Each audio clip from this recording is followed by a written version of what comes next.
Kuna mzee fulani beshte yangu anaitwa Daniel.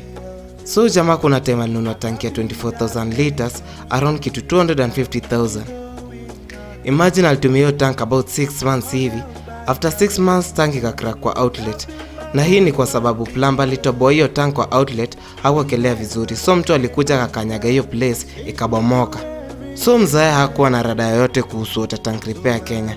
Alijaribu watu tofauti na materials tofauti kumake hiyo tank, of which ilimcost hadi akabweka nayo. Hakuwa na otherwise, ilibidi amekatanisha hiyo tank akageuza ikakuwa nyumba ya kuku.